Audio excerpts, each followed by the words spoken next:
Pakistan ICC के सामने उठ खड़ा हुआ। मुखालफत के सबब आईसीसी टेस्ट और वनडे लीग खटाई में पड़ने का खदशा पैदा हो गया। पीसीबी ने नए कैलेंडर्स में इस नौइयत के मुकाबले का इनकार पाक भारत सीरीज से मशरूत कर दिया है। तफसीलात के मुताबिक आईसीसी इंटरनेशनल क्रिकेट को ज्यादा दिलचस्प और सनसनीखेज बनाने के लिए टेस्ट लीग मुतारिफ कराने का सोच रही है। इनमें 9 टीमें 2 साल के दौरान आपस में मैचेस खेलेंगी। आखिर में टॉप टीम का फैसला करने के लिए प्लेऑफ होगा। वनडे लीग में 13 टीमें एक दूसरे के साथ मैचेस खेलेंगी। इन मुकाबलों को वर्ल्ड कप क्वालिफायर्स का दर्जा भी हासिल होगा।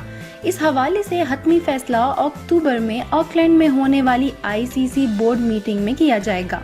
के अलावा फारिग वक्त में टीमें बाहमी सीरीज शेड्यूल कर सकेंगी। वेबसाइट क्रिक इन्फो के मुताबिक पीसीबी ने नए स्ट्रक्चर से इत्तफाक किया है, ताहम हतमी फैसले को पाक भारत सीरीज से मशरूत कर दिया है। एक ऑफिशियल ने कहा कि हम इस बात पर इत्तफाक किया है कि टेस्ट या वनडे लीग्स के दौरान इनफरादी तौर पे कोई सीरीज शेड्यूल नहीं करेंगे, मगर इसके साथ भारत को ये यकीन दहानी भी कराना होगी कि वो बाहमी सीरीज के मामले में पीछे नहीं हटेगा।